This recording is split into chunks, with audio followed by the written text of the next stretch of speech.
Hi, my name is Marie Romagnano, founder of Healthcare Professionals for Divine Mercy. I'm so happy to present to you our educational conferences that integrate medicine, bioethics, and the spirituality of divine mercy in patient care for healthcare professionals. Because of their importance, even if you're not a medical professional, we invite you to join us. Today, I wish to summarize a conference presentation, Bioethics and the Life of the Spirit, given by Father Germain Kopaczynski, a Franciscan priest and former director of the National Catholic Bioethics Center, and an expert in both theology and bioethics.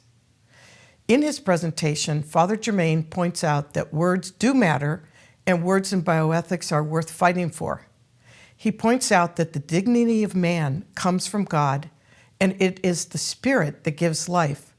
The flesh is of no avail. The words I have spoken to you are spirit and life.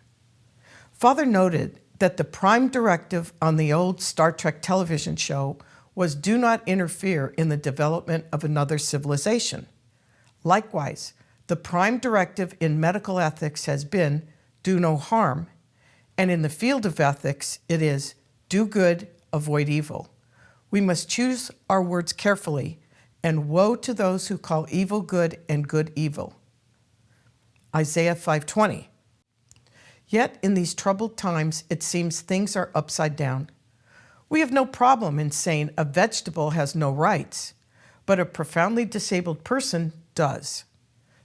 Society would never approve killing an unborn infant, but have no problem aborting products of conception. We would be against killing one of two healthy babies in the womb, but have no problem in embryo selective reduction for the sake of family balancing. We can talk about a quality of life that is weighted to harm the weakest and the sickest. When deciding difficult decisions, we must fight for words. Technology seems to take precedence over morality. When in doubt, we must choose life. I call heaven and earth to witness against you this day that I have set before you life and death, blessing and curse. Therefore choose life, that you and your descendants may live. Deuteronomy 30, verse 19. I invite you to listen to Father Germain's full conference presentation as he discusses bioethics and the life of the Spirit. He is not only an erudite, but a very dynamic and entertaining speaker. I'm sure you will enjoy his presentation. Thank you.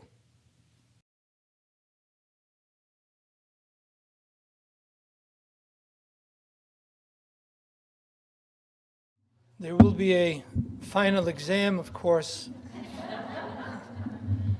for getting your credits. If you can spell my last name correctly, you'll get a bachelor's. If you can get Father Mihalenko's, you get a master's. Then you get Father Kwałek and Montanaro together and you get a PhD. So, Father Kaz is working on the mechanics of this, and without him, I would be at a loss because my computer is always on strike.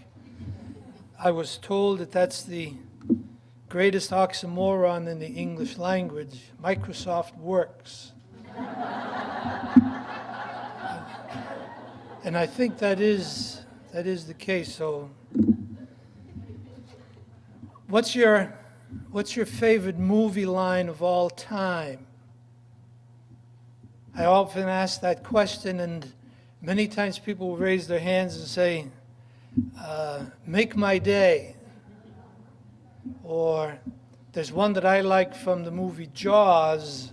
What's the first thing that Chief Brody does when he sees the shark for the first time? Turns around to the captain and he says, "You're going to need a bigger boat." If you go to the movie and you see that, it's a fantastic line. Okay, Father Kaz has got Dr. Jackson speaking now.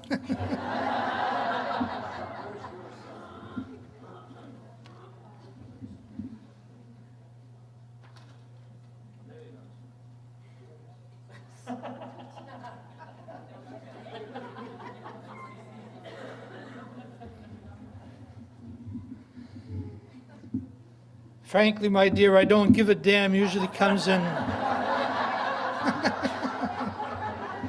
Not to Father Kaz, of course, but this is the greatest movie line that I know. And it comes from a movie, it's a Dirty Harry movie, Magnum Force. And how many of you have seen this particular movie, Magnum Force? I can't believe it. But anyway, what's the very last line of that movie? As Harry outwits the police chief who had gotten a group of vigilantes together from the police force, Harry turns to the camera and says, "Man's got to know his limitations." And that is my favorite line because I wanted to mention that to you. Unlike Dr. Thatcher, I'm not a MD, and there are some limitations that I will have as far as medical knowledge is concerned. And that's why it's so good for us to have Dr. Jackson, Dr. Thatcher, and Dr. Wells, and a host of other physicians that I can ask questions about regarding what's going on medically. My field of expertise is bioethics, and I will try to explain a little bit. We have two talks. We have one today, one tomorrow. Our presentation is called Battlefields in Bioethics, which we'll do today. And then tomorrow we'll do the ventilation, nutrition, and hydration. Today is the preparation. Tomorrow will be the actual rubber hitting the road of these particular issues, some of them that you'll be facing every day. Father Kaz can put this on the slideshow. We're getting there. Hey, there it is. Thank you, Father Kaz.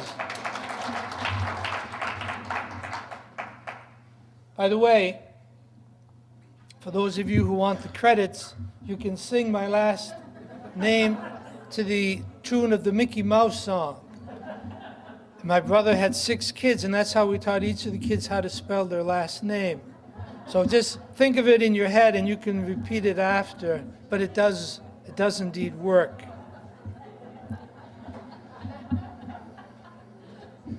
Who's the leader of the club that's made for you and me? KOPACZYNSKI. That's perfect. Okay. Marie, they all get a bachelor's degree. We are at war. I think you know that. And I'm not talking about only Iran or Iraq, Afghanistan, the Sudan, but Dr. Thatcher mentioned the fact that we have so much stress in our medical professional lives. And I think a lot of that comes from the sort of ambient that we live in. We are surrounded by bioethical issues, and they make us very stressful because our faith teaches one thing and bioethics talks about something else. St. Francis of Assisi was a very great hero of the church, and I always love this one. It says, when the dust settled, the bar was a wreck, bodies and broken chairs were everywhere, but no one ever again called St. Francis a sissy.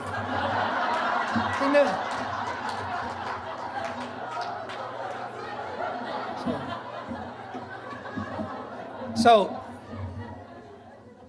St. Francis teaches, and by the way, I've been to some of these bars in Assisi. Now, some of you are asking, Father Germain, what is a nice guy like you doing in Assisi bars? And Father Germain, what's a nice guy like you watching Dirty Harry movies for? And of course, it's research. Research. You know I only do it for you. But St. Francis lights the way. St. Francis, when he had this stress about his last name, he cleaned up the bar. And St. Francis, this was the very first prayer he wrote, and I thought we'd begin our presentation with, let's recite together. Most high, glorious God, bring light to the darkness of my heart. Give me, Lord, a correct faith, certain hope, perfect charity, sense, and knowledge, so that I can carry out your holy and true command. Of all the great battles we fight in our lives, the greatest, of course, is the one we fight with ourselves. the fight to keep ourselves on the straight and narrow, and to learn God's Word. St. Francis teaches us about the theological virtues that we will need. And it's probably a good idea that Scripture serves us in good stead here, because we live in a world in which these words of Isaiah the prophet are very true.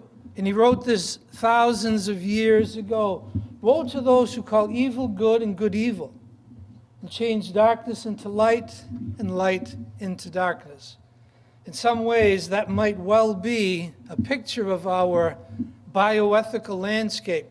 What used to be unspeakable now is regarded as a human right. And what used to be regarded as good, having a large family, is now regarded, for example, as you're polluting the planet with people. Woe to those who call evil good and good evil. Scripture wants us to know that the human being is a very special creation. Why? Because God took the time to touch each of us individually. Scripture puts it this way in the very first book. Oops. I'm sorry. Looks like Genesis said, the Lord God formed humanity, formed men and women out of the clay of the ground, blew into their nostrils the breath of life, so man became a living being. I want you to remember the prime directive, because that's what we're going to be focusing on in this Battlefields of Bioethics section of our paper.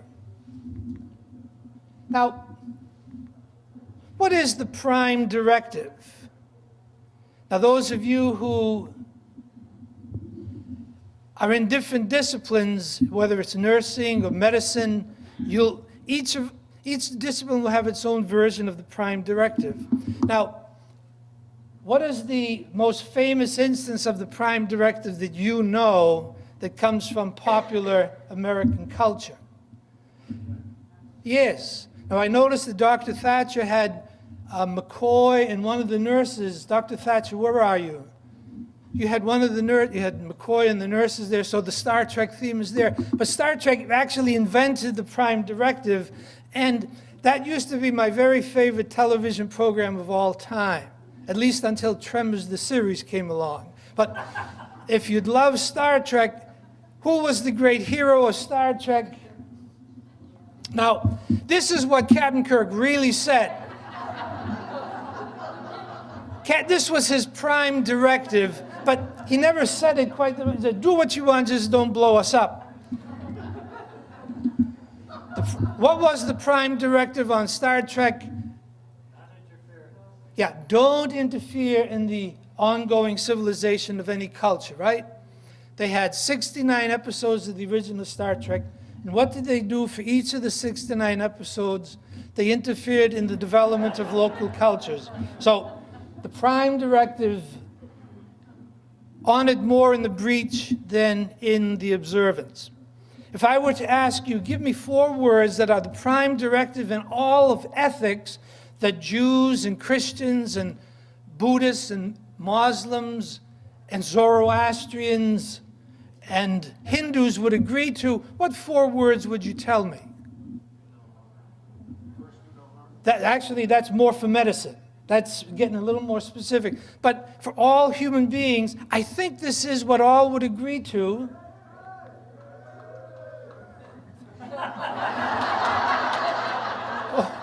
Boy, I didn't even pay them yet. Do good and avoid evil. I think all human beings, when they know what these words mean, St. Thomas is the one that said this in this pithy way, but there are others too. This is what we try to do in ethics, do good and avoid evil. But we remember Isaiah the prophet said, woe to those who call evil good and good evil. And so we will have to be on our guard.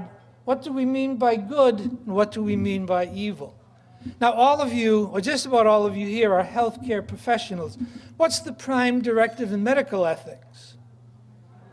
Yeah, first of all, do no harm. I believe that is, most medical people would agree to that. I believe Hippocrates was the one that first said that, and it's been repeated over. First of all, do no harm.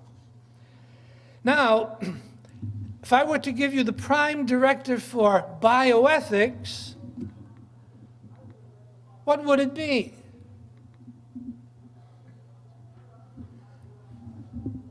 I want you to fight for words. Dr. Jackson knows this. One of the things that we have to do when we're dealing with issues of ventilation, nutrition, hydration, and all the rest, fight for words and don't let the language be ceded to those who would take a different position. Now, who made this? What great philosopher gave us the prime directive in bioethics? It was actually me. I always said we should have this emblazoned over the Catholic Bioethics Center, that you fight for words. Bioethics is one of the new disciplines in medicine, and it's a sort of a new kid on the block. And we find that bioethics nowadays is a discipline that's fraught with some rather difficult conundrums it faces with us. And Father Richard John Newhouse, who's the editor of First Things, talks about it this way, and he's no fan of bioethics.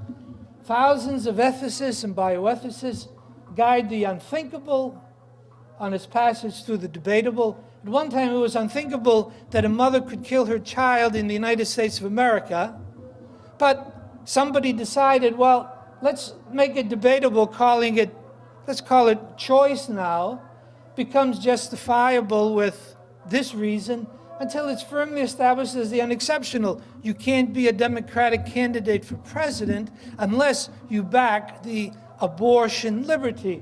And it's gone from the unthinkable to the unexceptional. And who does this? The bioethicists, according to Father Newhouse. Oops, I should press the right button here. The power of words, and remember, we have to fight for words because that's what we're going to be doing a large portion of our time.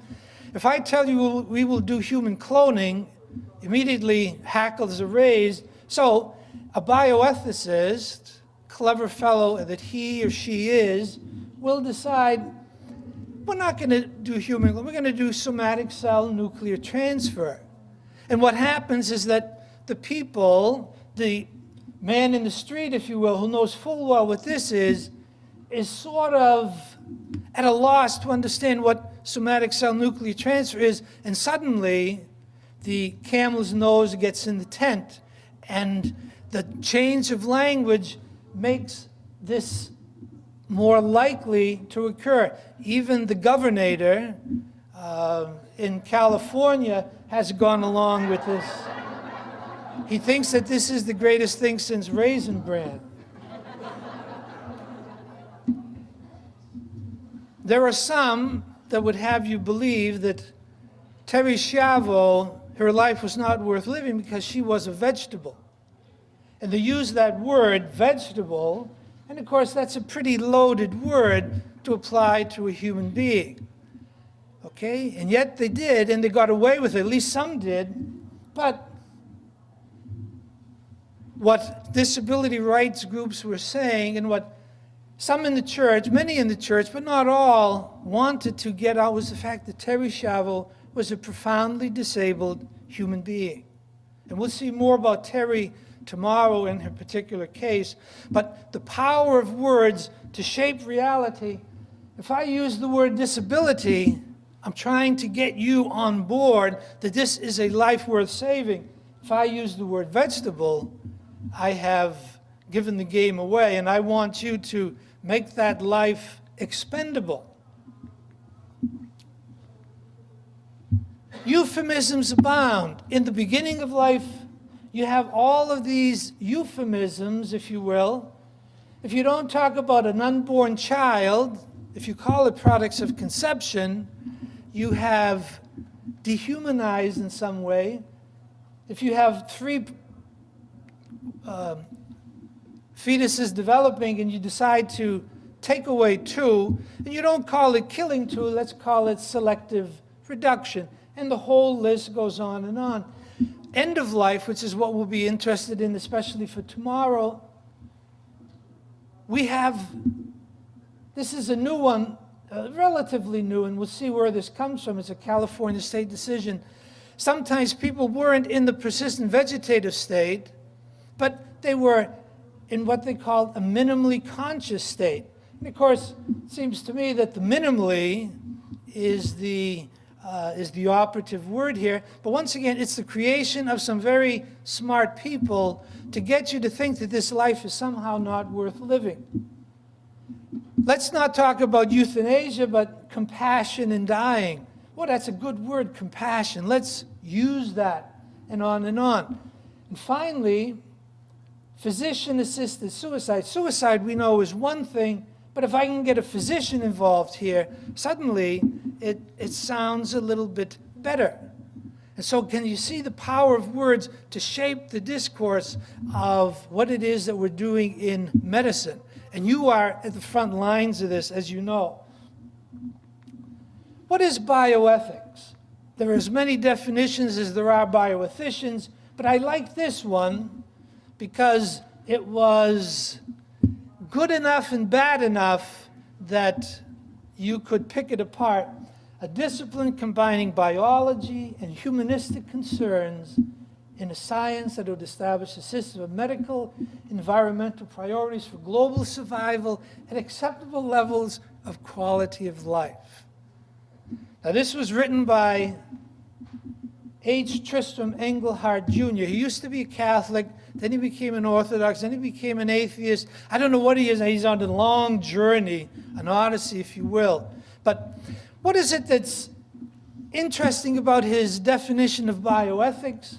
Well, he mentions biology, he mentions science, he mentions medicine, he mentions survival, and all of those are good words, but be very careful. He also mentions humanistic concerns. Do you find that a little bit? What does he mean by humanistic concerns? He doesn't tell us, but the bioethicians will tell us later on. And this is the one that gets me. Survival is great, but now we're talking about global survival. Anytime I see the word planet or global in a sentence, I reach for my revolver because I know that there's an agenda here. But you know what's the real kicker? Acceptable levels of quality of life. Quality of life. And this is one of those Trojan horses that somehow sneaks in, and we find the good, the bad, and the ugly in this. Remember, there are many definitions, but I like this one because it does tell us he wants us to be scientific, but there's also enough gray area that the science is fudged by philosophy. Interestingly enough, even though bioethics has different solutions to different problems, everybody agrees on three features. It is interdisciplinary.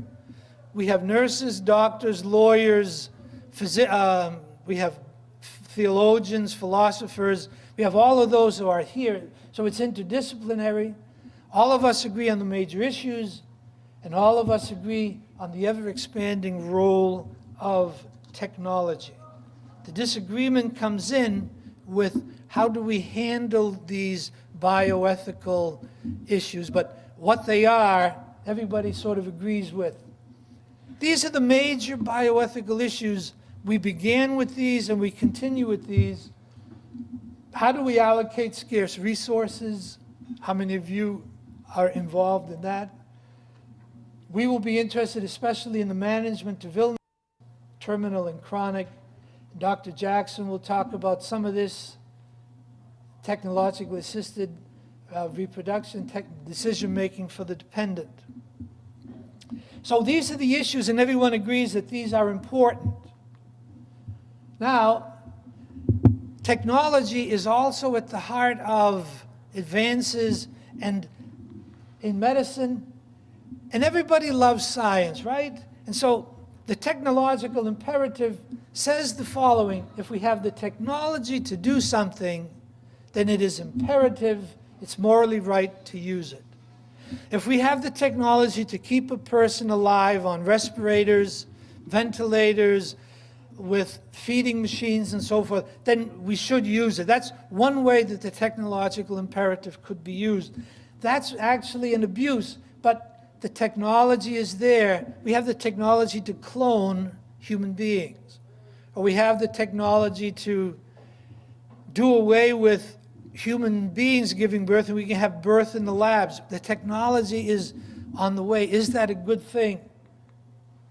Does technological prowess dictate morality?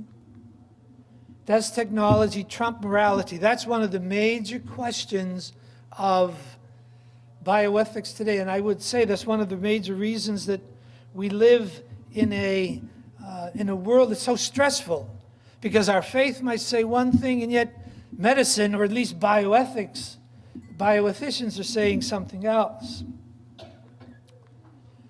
Our Catholic bishops, in a document they put out that all of you should at least be aware of, it's the Ethical and Religious Directives for Catholic Healthcare Services, and you can get this online for free. I just happen to have a copy here. They happen to say this: don't assume that what is technically possible is always morally right. And that, of course, morality should govern technology, not the other way around. So that comes from the introduction to that particular document. How do we do bioethics? The battlefields of bioethics. I have been told, and you computer experts would know more than I about this, I've been told that the computer runs on a binary system. Everything to a computer is either a 1 or a 0. And that's how it does all its calculations. We see A, B, C's, and D's, but the computer sees it's either A or it's not A, and everything is a 1 and a 0, the binary system. In a sense, bioethics is very disposed to be looked at as a binary system, and I would urge you to consider Robert Frost as our guide to how to do bioethics.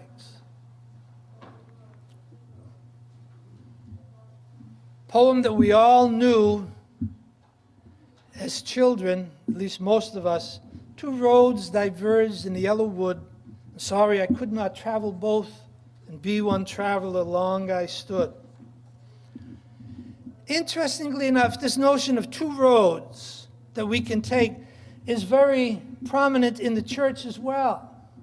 The Catechism talks about the way of Christ leading to life, and a contrary way leading to destruction. So there's the way of Christ, which is the 1, and there's the way which is not Christ, which is the 0, the binary system. The gospel parable of the two ways remains present in the catechesis of the church, shows the importance of moral decisions for our salvation. You'll find this in paragraph 1696. Deuteronomy, which is one of those texts, talks about it this way. Moses got the Jewish people together, and before they would go into the promised land, he wouldn't. I call heaven and earth to witness against you this day. I have set before you life and death, blessing and the curse. The two ways, life and death, blessing and the curse. You are free, my Jewish people, to choose either life or death because God created you free. But as for me, I would ask you to choose life that you and your descendants may live. So that's one way of doing. We are free, we can choose life or death, and Deuteronomy says, I urge you, choose life, and notice that you and your descendants may live. But the author knows that you are free enough to choose. John Paul II put this biblical injunction into practice in just about his entire pontificate, and he talked about a culture of life. And this was a culture that was a civilization of love and truth, And whatever it did, it included the dependent in its way of creating a world. What do we do with the dependent in our reality? What do we do with the dependent in our nursing homes and in our hospitals? A civilization of life and love will make room for them because that's what a civilization of life does. But the Holy Father knew that there's also a culture of death that's afoot. And this is a civilization that prizes efficiency over everything else. And when Hitler talked about some people in Germany in 1933 and 34 being useless eaters, he wasn't talking about the Jews at this point, but he was talking about those that contribute to the state. And if you don't contribute, why should you live? And this notion of efficiency then became a hallmark to exclude the dependent from the care of your civilization. And that's how Hitler was able to do away with the retarded, the mentally deformed, the weak and the sick, the feeble. Then he worked on to the Jews, and then he got on to other groups. But he excluded the dependent from the care of the state. And that's where these two roads really lead. Will our ethics make room for the weak, the sick, the old, and the youngest? Or will it find ways of defining them out of existence by calling them blobs of protoplasm or a vegetable or one of those other euphemisms that we hear that are ways of trying to dismiss people? Two roads diverge. You and I we're relatively independent now. You see Father Germain walking with a limp, and that's not from a football injury. I wish it were. But we're relatively independent now. And yet we deal in a world that has a lot of dependent people, the youngest, the oldest, the weakest, and the sickest. How do we treat them? Do we regard these as somehow favored and these as somehow disfavored and make a ethical system that works accordingly? We know we shouldn't, but now it's not only religious people that have this notion that we should create a culture that embraces all of God's creatures and not just the healthy.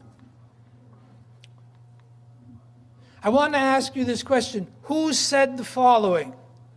The moral test of government is how it treats those who are in the dawn of life, the children, those who are in the twilight of life, the aged, those who are in the shadows of life, the sick, the needy, and the handicapped.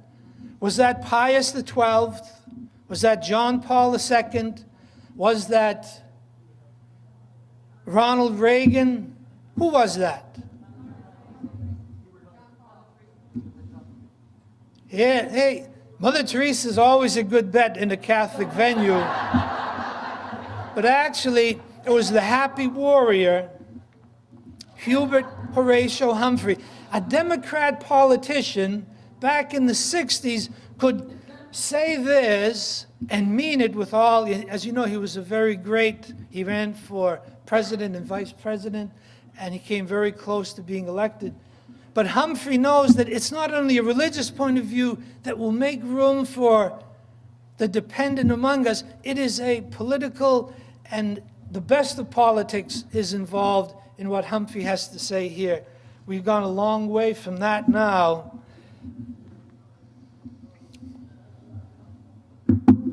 Harvard University is very much in the news these days. I used to go around the country and people would ask me where I came from, and I'd say I'm from the Boston area. And they'd say, Father, say this expression, park your car in the Harvard yard. And I would say it just like Teddy Kennedy, so the laughs and the guffaws would be.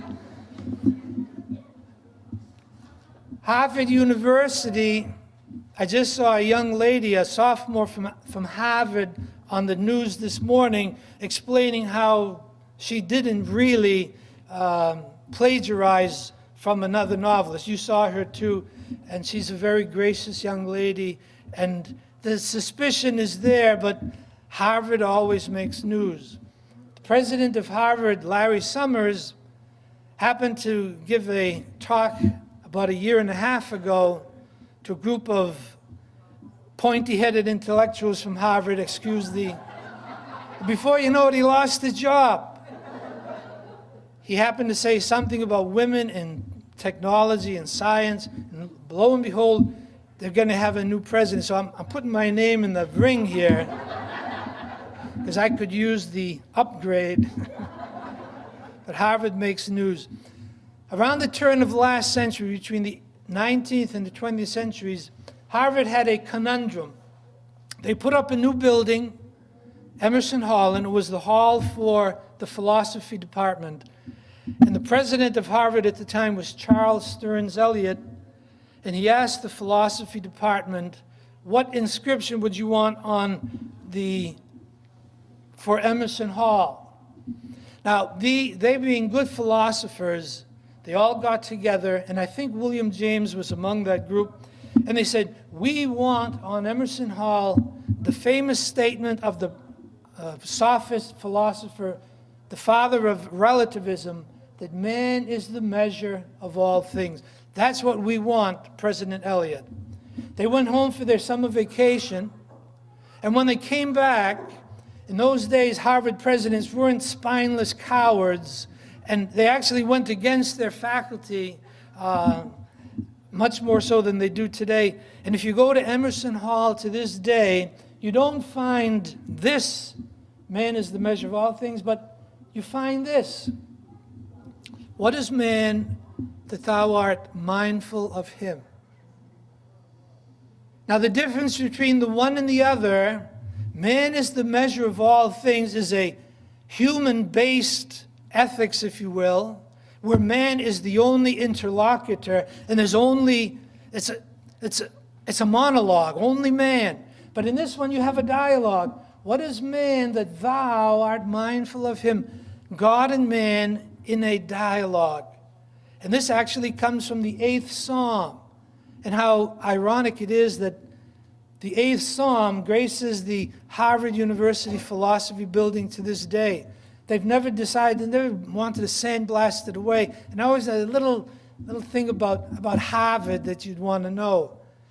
And basically that's what we can do with our bioethics. We can make it a monologue where there's only humanity, only human beings speaking, or bioethics can be a dialogue between God and man in which how we act is very dependent upon how God created us and how the 10 Commandments impinge upon our lives. Those are the two roads, if you will, that are diverging in this yellow wood. A lot of bioethics wants us to go the humanity route exclusively. We will make all the rules. We are smart enough to do that. The church, Catholic thinkers who think along with the church, realize that perhaps this is a temptation that we should avoid, to try to go it alone and to use a dialogue between God and man. And when God says you shall not kill, that has a certain repercussion in how we do medicine. So we don't redefine killing, but we redefine how we do our medicine. That's the two roads that we're facing. So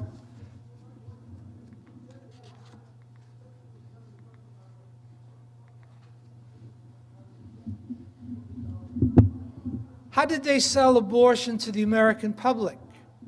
In 1970, a famous California medicine editorial put it this way, and the author was a pro-abortion physician, and he said,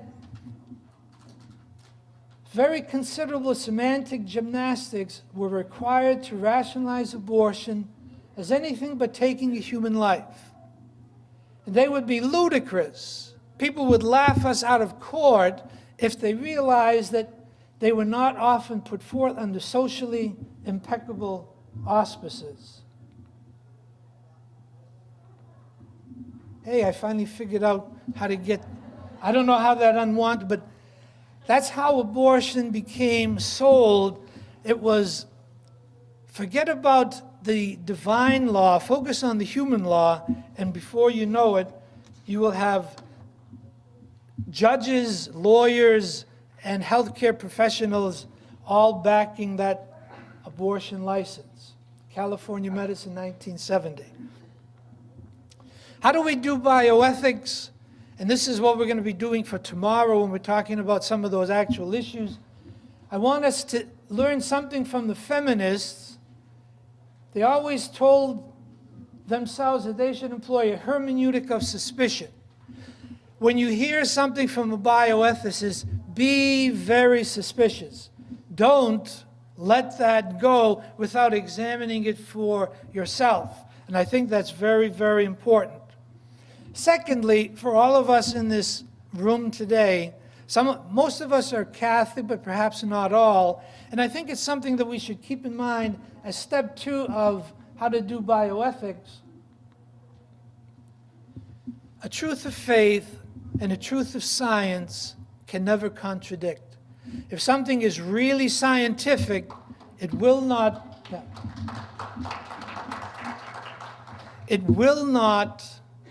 clash with faith. And if something is really faith-filled, there's nothing in science that can go against it. I said Harvard is much in the news these days.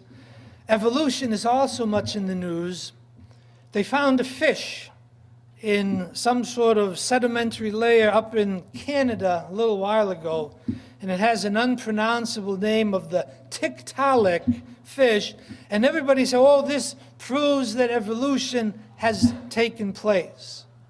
This is the missing link, and the world is so focused on trying to make faith incompatible with science, and yet it really doesn't, and you can find all the fossils that you want, but Tiktaalik and the Gospel of Judas are not going to change the faith. They've been in existence for a long time. They're not a Gnostic gospel or an evolutionary hangover, if you will, doesn't clash with the faith. And we know that you should not kill. I mean, that's very good medicine. It's also very good ethics, and it's very good religion. The three go together as one. Once you start making exceptions and saying it's okay to kill this, it's okay to kill these, you come up with a world that is practically unlivable. If the Catholic Church were a computer, what would be its default position? Now, all of us know that you bring home a computer from the store, and if it's anything except a Microsoft product, you plug it and you play it, right? Plug and play. With Microsoft, it's always plug and pray. But the computer comes from the factory with default settings. And these default settings are built in. Now, can you change the defaults? Usually you can. But how do you do it? You have to read a manual that's about 6 inches tall, and it's the toughest thing to read since the MIT handbook. So nobody wants to change the default settings. And basically, if the church were a computer, what would be its default setting? Father Germain, once again, comes to the rescue, and I have a 3-word default setting that I want us to keep in mind. The church's default position, it is that there is a bias for bios in Catholic healthcare. When in doubt, choose life. This bias for bios, don't be afraid of the word bias, if you will. It just means that we're human beings, we have predilections, and this is a built-in guide, if you will. The built-in guide in Catholic teaching is for life, not for death, but for life. So when in doubt, this is what we really want to choose. And I'd like to end with 2 slides here, and I'm gone over a few minutes, but Dr. Thatcher went over a few minutes too, so there. No, he had a good presentation, though. That was. But anyway, If you're in Catholic healthcare, this is what you must do. You must defend human dignity, you care for the poor, you contribute to society's common good, you exercise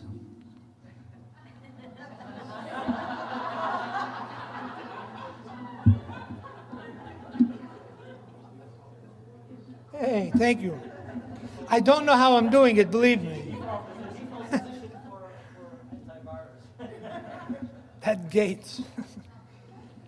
Exercise responsible stewardship and refuse to provide medical procedures that are judged morally wrong by the teaching authority of the church. Now, what are these medical procedures? Basically, this is in this document of Catholic healthcare, you'll find that these are not regarded by the church as legitimate procedures, that they're actually in violation of human dignity. I'll just list them here, but it's a good thing to keep them in mind. All of these violate human dignity, and all of these take us down the wrong road, take us down one of those roads that leads to death. Now you see, so far these are all for the beginning of life, and yet this very last one, euthanasia and physician-assisted suicide, I would have to close all the Catholic hospitals in the country if they wanted me to perform physician-assisted suicide. It says you have to do this under pain of getting not receiving any government money. And so the church has some very definite ways of how it abides by this particular civilization of love, and it will not follow a culture of death. So we'll see this especially tomorrow. Preview of coming attractions. Ordinary means. Okay, we'll see these also tomorrow, but we find this in the Catechism of the Catholic Church. Extraordinary means. And I would like to end with a man with whom we've walked some distance today, our good friend Robert Frost. When we're walking down these two roads, when we come to the fork in the road, remember what Yogi Berra said, when you come to the fork in the road, take it. Now that's Yogi, and a lot of us think that we're like Yogi, but we can't do that. Robert Frost, he knew he had to travel down one, and he chose the one less traveled, which is what we're trying to do here today. But Robert Frost also, what's on Robert Frost's epitaph? What's on his tombstone? I went once to Bennington and I rubbed it, and this is actually what you'll find if you go to Bennington. Let's go here. I had a lover's quarrel with the world.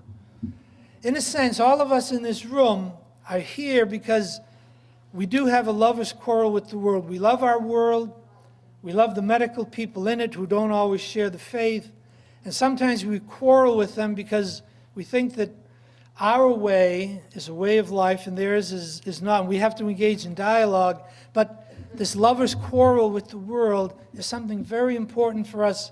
We're fighters, we're scrappers, we're battlers, and we have to fight for the work of God in this wonderful world that we live in. And so don't be afraid of the battle, and we hope that we'll give you some ammunition during these 2 days, that your guns and your quivers will be loaded with arrows and bullets. Thank you very much.